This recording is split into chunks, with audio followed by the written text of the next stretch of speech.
Hello, welcome to the interview here on France 24. Well, from Lafayette to Freedom Fries, the French-American relationship has seen its ups and downs over the past 236 years.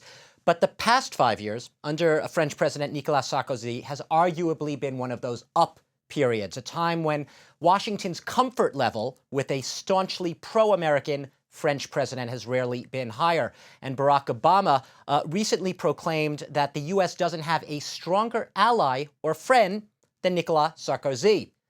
So what are Americans making of this election? Because we right now have, here in France, a socialist as the frontrunner, François Hollande. He is leading in the polls going into the second round on May 6th.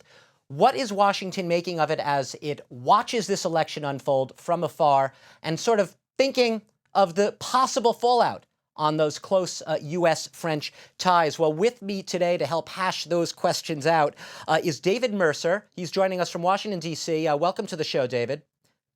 It's a pleasure to be with you, Dad. You are a Washington-based political consultant. You have extensive career-long, decades-long experience working on political campaigns all the way back to the independent John Anderson in 1980. You've worked with Bill Clinton, Michael Dukakis, Al Gore, John Kerry, and you're also involved in media aspects of the current campaign. But we're going to take it across the Atlantic back to France. I want to start with Nicolas Sarkozy. He is trailing right now in the polls. Going into this second round. François Hollande, the socialist, is the presumptive favorite. You're sitting there in Washington. Americans are watching this election. First of all, are they really following it? And what are they thinking, seeing Sarkozy in what's shaping up to be a very tough battle? Yes.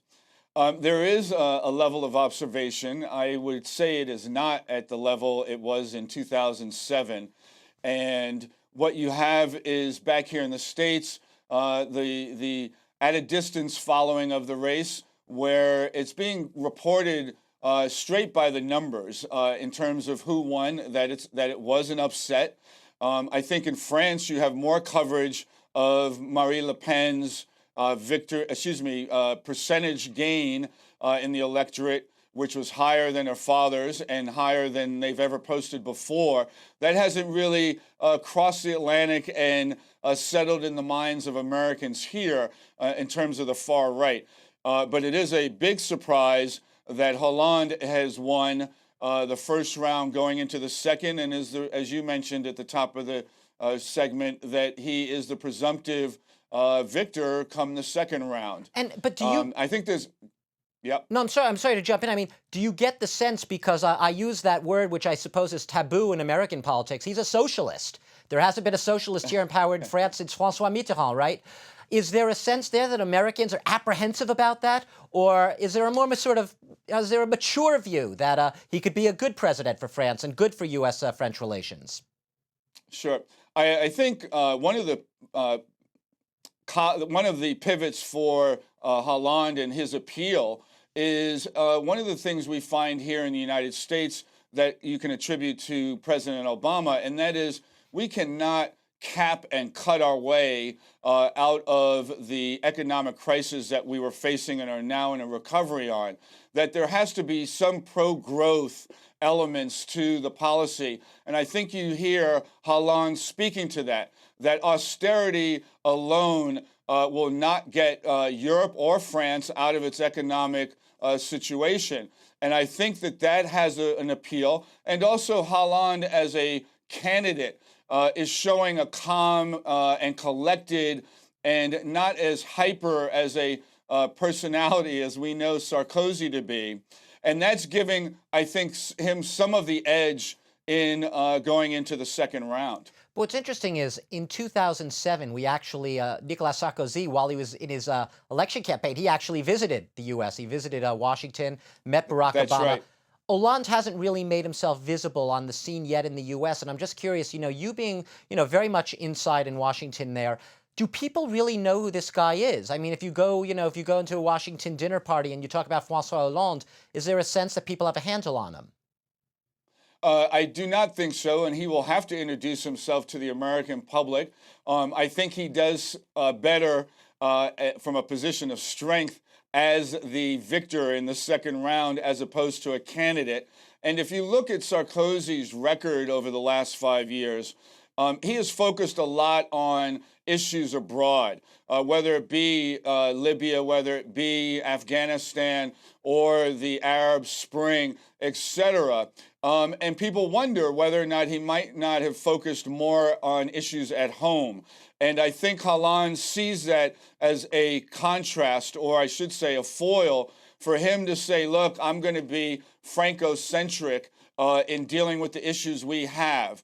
And so that combined with a policy that speaks to growth and not just austerity is something that is positioning him well. And when he is the victor, if that turns out to be the case, I think he'll be received well in America. You're suggesting then, it's interesting, you are suggesting that for all of Barack Obama's, declarations of the great, strong friendship with Sarkozy, he might actually be a more natural, closer political ideological fit with François Hollande. Well, I'll leave it to both Hollande, Sarkozy, and Obama in terms of commenting on their personal relationships. Look, France and the U.S. have been, as you said earlier, very strong allies for centuries. And I think no matter, while we did have a little bump there with the Chirac and Bush relationship, a lot having to do with Iraq, I think all in all, that the relationship between the two countries will remain strong no matter which candidate prevails in the second round going forward. Now, David, I know obviously, you are within the Democratic camp, Democratic consultant strategist, but I'm sure you have your ear out to the Republican camp as well. And I'm just curious whether or not, are there different divergent views in the Republican side? Because we're also in an election season in the U.S., obviously. Yeah. Are there different views of this French election on the Republican side from what you've been hearing? Well, as you had mentioned earlier about Obama's comment regarding Sarkozy as being the best ally the U.S. could have, as you know, France has been somewhat of a political football in the Republican primaries with Rick Santorum commenting on Obama's statement, as you had recounted, and that he is looking more overseas than to the issues here at hand. But I think, look, there's some parallels here with Sarkozy having a platform of austerity. As you know, the Republicans here have been saying the same. They want to cut and cut and cut without looking at revenues, where our revenues are at an all-time low. You see Obama not wanting to extend the Bush tax cuts, for instance, when we are in a situation that can least afford to do so, and that we have to raise taxes and more revenue in order to meet the growing needs of the American public. And I think that there are some similarities that I would say Romney, looking like the presumptive nominee here in America, needs to take account of, because austerity alone is not going to ensure a victory in November, and it looks doubtful for Sarkozy in the next 2 weeks. I just want to broaden it out in the time we have left here. France in general, you were talking before about the perception of Sarkozy being a very active, hyper-energetic president everywhere at once. How does the U.S. right now perceive France's role on the world stage in terms of French themselves have sort of expressed fears of dwindling influence? Where do you see France right now as an international player? Well, they're staying, as you know, close to Germany, and they are the preeminent in solid economy and the leadership of Merkel, and France has stayed in lockstep with them. And so you see it as a dual leadership, if you will. I don't see that being threatened with these elections. I think that Hollande, given that everybody is in an economic crisis in the euro crisis, will coalesce because we can ill afford any kind of delay in integration, no matter what the leadership may be. So I don't see the U.S. worried about that or instability trickling out from an election of, in fact, if Hollande were the victor, that there are problems on our horizon that could affect our recovery as well. Okay, David, a final question to you. I just want to bring it over to your side of the Atlantic right now. As we mentioned, U.S. Sure. Smack in the middle of its own election season. We've seen indications that, latest polls suggesting Obama and Romney, if he does become the Republican candidate, are in a very tightening race. Where do things stand right now in that race? Is there a sense of, I wouldn't say panic, but concern right now in the Democratic camp, in the Obama camp?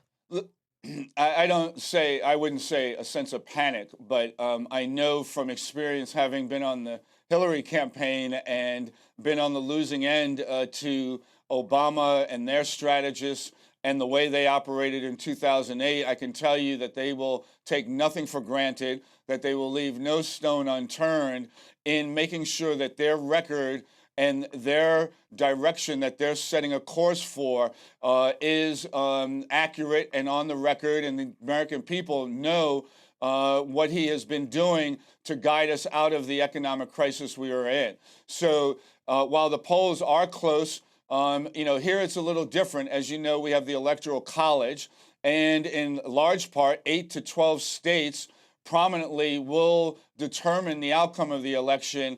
And President Obama is leading in most of those swing states, as we call them. So I believe that we're on hand to see this through, but it's going to be a hard-fought battle. I can guarantee David Mercer, we will have to leave it there.